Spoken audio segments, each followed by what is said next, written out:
What's going on, guys? It's the Club of the Man 1993 coming at you for another live review. We're going to review the September 6th, 2017 episode of NXT. Of course, took place at Full Sail University, and we got a pretty solid episode tonight. I noticed it felt like probably like a usual episode of NXT, but with the ending, with the announcement and just the celebration at the end, I definitely gave this one a little bit higher of a grade than I probably would for most shows for NXT. Well, NXT has been as solid as usual, but this show felt special because of how it ended, and we'll get into that, though, towards the end as well. Even though a lot of people have been talking about this already, I personally wanted to wait until this review to talk about my thoughts on this announcement as well till the end. So let's get right into it. We had great storyline development tonight. We had great matches. We start off with Andrade Cien Almas versus Cesar Bonino in a rematch from a couple months ago that Bonino scored an upset victory over Almas. And it's kind of like, this was kind of a little bit of a turning point for Almas, because although Almas turned heel, he was doing good as a heel. There wasn't too much of a direction for him, though. He was just that heel who was coming, helping putting people over. Like he put Roderick Strong over, and he also put over Aleister Black in his debut. But he was with this kind of new character, with him adding Zelina Vega to being his sidekick. He had a solid match at NXT Brooklyn 3 against Johnny Gargano, a great opening match. And this match against Bonino, it was good, nothing too spectacular. But what I liked about this was they had Zelina Vega on commentary, so it kind of allowed us to get to know Zelina Vega a little bit. I'm trying to remember everything she talked about. I remember she was saying, how her and Andrade first met. She's talking about how, she's trying to, knock some sense into him, get him focused, and when he's focused, he proves he can be good. She's just being like his little manager, so I can tell him what to do. And Almas did pick up the victory on Bonino with that hammerlock DDT move that he does. So it's starting to give Almas a little bit more of a direction. Again, I think he's embraced his heel character a lot more, as I keep saying, than he was when he was a face when he first debuted at NXT, and NXT took over the end last year. So I'm looking forward to continuing seeing what goes on between Almas and Zelina Vega. And again, it was a good opening match to start off this episode of NXT.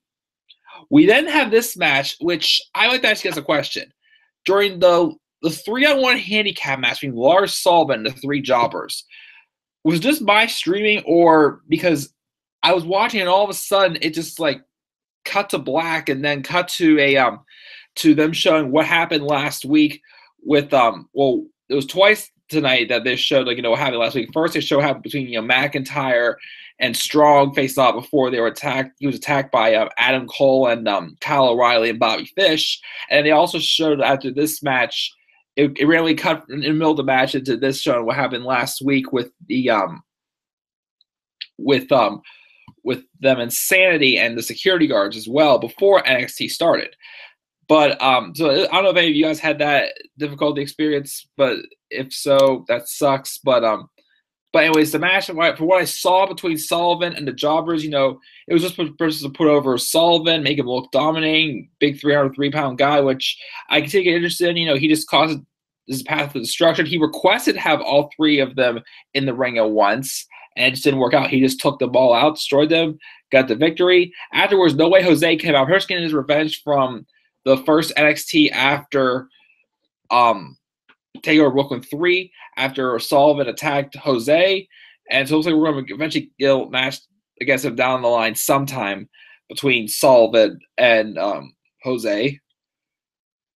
And then, as I said before, it was advertised, the show happened last week with what Adam Cole, Kyle O'Reilly, and Bobby Fish did, attacking Sanity and superstars outside the ring, and outside the arena, and also outside the ring on the stage. And then they just had a message from Regal saying, you're welcome to come to NXT and fight all you want, but do your fighting in the ring, not outside the ring. And also they had a little bit of a message from Sanity, welcome to NXT, but we're about to enter a land of chaos or something like that. Very cryptic, very mysterious looking message. Looks like the tag champion Sanity is going to clash with Red Dragon eventually, but that's probably a little more further down the line, but we'll see what happens there. We then have a women's match. It was Sonya Deville against Zeta. And another match that was like kind of like some of the Lars Sullivan's match. It's kind of like just how can you introduce and get to know Sonya Deville, who seems she's more of like mixed martial artist rather than just regular wrestler itself, but it's just a different character trying to establish. And Sonya Deville got a submission victory over Zeta for the win, and it pretty much mostly you really say about that. We also had showed a behind the scenes thing of Ruby Riott going up to William Regal during workout sessions. We was watching other talent. I noticed he was watching a tag team alongside with Oni Lorcan and Danny Burch, and Ruby Riott comes up to him saying she wants to shut up the iconic duo of Peyton Royce and Billie Kay. She asked for a 2-on-1 handicap match. She wanted to face them both at the same time because they're both going to get involved somehow anyways. So, and just surprised, I was a little bit surprised at this, but Regal wasn't for the handicap match. Usually some people are like, well, if you guys want to do it, then go ahead. Kind of like how it was whenever Ambrose and Rollins, instead of just 2 members of the Miztourage, she wanted to face all 3 members of the Miztourage. But Ruby Riott said she wanted to face them in a 2-on-1 handicap match, and Regal didn't want to do that, but he said, I can still put you in a tag match, and you pick a partner of your own choosing. So next week on NXT, we're going to get that match, Billie Kay and Peyton Royce against Ruby Riott and a partner of her choosing. I don't know who it's going to be. Let's wait and see what happens. Could be like Aaliyah or Liv Morgan. Haven't seen them in ages. Could be someone from the Mae Young Classic. Who knows? Could be also someone else debuting. We don't know, but we'll see what happens next week on NXT as far as that. And it was also announced that next week on NXT, we're also going to have a United Kingdom Championship match between the last man from Scottsdale, or what they call the Night Wolfgang, against the Bruiserweight Pete Dunne. So that should be a really good main event. We'll see next week as well on NXT. We then had the final match of the night before we get into the last segment of the night as well, which was the main event. But we had this match. It was pretty much just a blow-off match between the non-pay-per-view feud of Cassius Ohno and Hideo Itami. This time it was in a no disqualification match. This feud has been going on ever since he lost. Itami lost at TakeOver Chicago. He was frustrated, which I'll blame him, everything he's been through, the injuries, and losing out on championship opportunities. He lost to Bobby Roode. And Ohno's been that friend was trying to calm him down, but Itami's been taking out his anger on him. And then finally, things have been boiling down. And then finally, about 2 months ago, he wanted to teach Itami a lesson in respect, requested a match against him. Itami disrespected him by doing the low blow and then making a statement by not taking like a cowardly way out or anything like that, but more so making a statement by just doing a low blow and just doing the GTSs on him, just making him look like the more aggressive heel that we want to see out of Itami, and it's also solidified Itami's heel turn as well. Ohno was out for about 2 months, well, probably less to us, because it happened at the end of July, this match, so it's been like a month and a half or somewhat. Ohno was cleared to compete about a week or 2 ago, and he requested one more match against Itami. Just he wanted to get his revenge on Itami. So Regal's like, sure, but Ohno asked though, since Itami can't take that cheap way out of a match with the low blow, if they could make it a no disqualification match, and he was for it. So that's what it was, a no disqualification match. And this was just a dominating, hard-hitting match. Just heat built up in between each other. Itami demanding respect. Ohno, wanting to teach Itami a lesson in respect after disrespecting him after he's been trying to get him to calm down. He's been cranky and just complaining about everything ever since he lost at TakeOver Chicago. And it was a really good, hard-hitting match.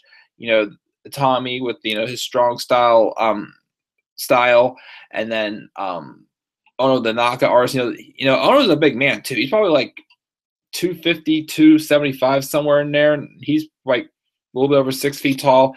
Big man, but Itami was able to handle him pretty well. And these guys literally laid it all out on there at each other. It wasn't like just like big man trying to make a little guy look good. Like these two brought the best out of each other. Really good hard hitting match. Even got to the ring. There was a time where Itami had a superplex on Ono into the steel, and then he even used a steel chair, planted into the back of the head of Ono. His back go for the GPS, but then Ono escaped and he gave Itami a low blow with his own, and Itami's eyes fell wide, like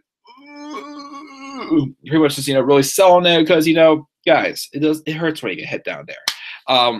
But and then Itami was finished off by Ono as Ono hit a nice vicious elbow as he been hitting a lot of them on Itami, laying him out, gets the victory, cashes. Ono gets his revenge. Really good match. I mean, if it wasn't for this what happened in the last segment of the night, this would have been a really good main event to end the show.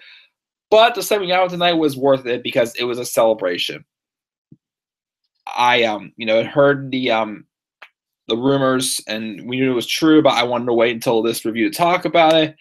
But we had Regal and Asuka come out. Hi. We had to do the live chat. We had Regal and Asuka come out as Asuka this is the first time she's appeared since her victory over Ember Moon at NXT TakeOver Brooklyn 3. And it had been announced recently that Asuka did suffer a collarbone injury. She's going to be out for like 6 to 8 weeks. So we thought maybe Regal was going to make her relinquish the championship based off injury. He said, but, we have been talking and discussing, negotiating with Raw and SmackDown. So, Asuka's going to move on and preserve, bigger opportunities up on the main roster eventually. But she is going to actually relinquish the women's championship, which I think is a very bold move, but a great move, especially with how their last match at NXT TakeOver Brooklyn 3 went. It was her and Ember Moon.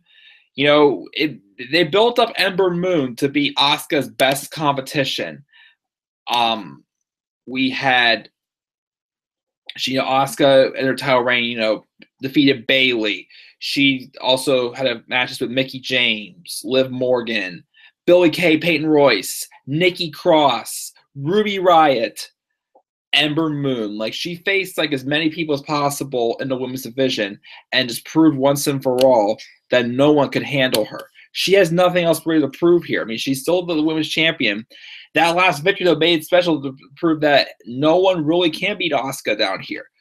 And it's making it special that she's going to move up to the main roster, despite really winning a championship, undefeated, as Triple H announced at the end, for the final time. Put your hands together for a 523-day reign, the undefeated Empress of Tomorrow, Asuka. That's why wins and losses do matter, because it makes Asuka feel special. She's almost 200-0 since joining NXT 2 years ago. So Asuka relinquishes the title. We're probably not going to see her for just a couple more weeks, probably until her collarbone injury is officially done.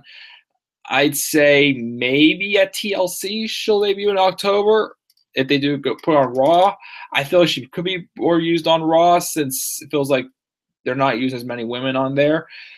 Or you can put her on SmackDown. I would like to see her feud with Charlotte. I mean, she already had a feud with Bayley. She already had matches with Nia Jax. So I would probably maybe prefer on SmackDown. I think she's more needed on Raw. So, but yeah, this was just a really nice celebration. And then the interesting part was Ember Moon came out. And, you're thinking, this is the first time we've seen Ember as well since their match at TakeOver. Was Ember going to turn heel maybe and attack Asuka? Make a statement on her? But no, came out, sign respect, went to shake hands at first. They pulled back as a joke, but then Ember just smiled, hey, I'm kidding. Gave her a hug, just great sign of respect. And then everybody, lined up on the stage, giving her a round of applause as they did for whenever Nakamura left, or when Daniel Bryan retired, or person anybody's last day at or last moments on the product. So And then again, Triple H came out, gave Asuka flowers, as he always makes his superstars feel special, even whenever they're getting ready to wrap up. And again, he announced, for the final time, the 523-day title reign, the NXT Women's Champion Asuka, the Empress of Tomorrow, Asuka, whatever. But yeah, so this is pretty much a farewell to Asuka. Again, Asuka has nothing else to prove down at NXT. She's ready for the main roster. I just hope they don't screw her up. They don't do like what they did with Charlotte's pay-per-view streak, and they just had Charlotte just randomly just lose. Like, it didn't feel important or special or anything whenever she lost at Fastlane. So I hope they don't do the same thing like that whenever down the line Asuka does suffer her first loss. Just make it feel special. That's all I gotta say. Do not screw her up. Please, Vince, please, I beg you, don't screw her up. But yeah, that is it. We had a pretty good episode of NXT tonight. And again, we have a couple matches announced. 2 matches already announced for next week, and the tag team match between Ruby Riott and a mystery partner against Billie Kay and Peyton Royce. And then we also have the United Kingdom Championship being defended with Pete Dunne and Wolfgang. And as for tonight's episode of NXT, if I can give it a grade, despite being mainly an episode of character development and such, it served a strong purpose. Not that the matches, Tommy and Ono put on a really good match. Lars Sullivan, Sonya Deville, Andrade Cien, great. And just a special celebration of Asuka's NXT days and her losing the title with the main roster. It was great. So with that moment there, this episode of NXT felt special. I will give it an A-. We had really solid week here in WWE. We had 3 really great shows. And Raw, SmackDown Live was great last night. And we also had a good episode of NXT tonight. And I still need to catch the next rounds 5 to 8 of the Mae Young Classic. I'll try to catch those maybe tomorrow. We'll see. But yeah, that is it, guys. Thank you, those who tuned in for this live review. If you're liking this video if you're watching this video right after it is uploaded, please make sure to leave your comments down. What were your thoughts on NXT tonight? What were your thoughts on Asuka relinquishing the NXT Women's Championship and moving to the main roster? Which brand do you think Asuka will go to? Actually, maybe I'll start with a Twitter poll. I'll start with a poll here. Maybe I'll share it next week for my review next. So let me just put that in there. And of course, so I'm typing that in as always. Please make sure to like and subscribe to my channel for more content to come. I always forget to always advertise this, but please follow me on Twitter at TheManAirboy93. And of course, subscribe here to the Club Man 93.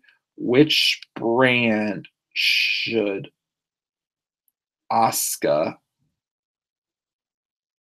Oh, come on.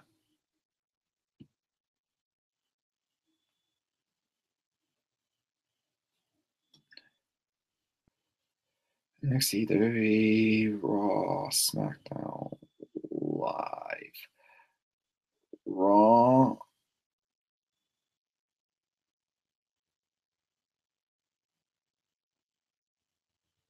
SmackDown, Live. There we go.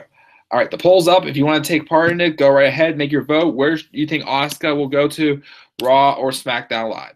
So that, guys, that is it. Also, if you didn't get the chance to check it out, my friend Ragwan Kenobi and I did a live stream earlier today on our thoughts on the first year of the brand split, the pros and cons, what we liked about it, what we didn't like about it. But you guys want to check that out. I know it's a 2-hour-long video, but it's worth it rather than watching an episode of Raw, even though Raw's been better lately. I don't want to trash on completely. But that is it, guys. Thank you again for tuning in. Probably the next couple days, expect more of my Coming of the Storm videos. Try to get that game rolling even more. And that's it, guys. Till then, guys, I will see you all later. Peace out.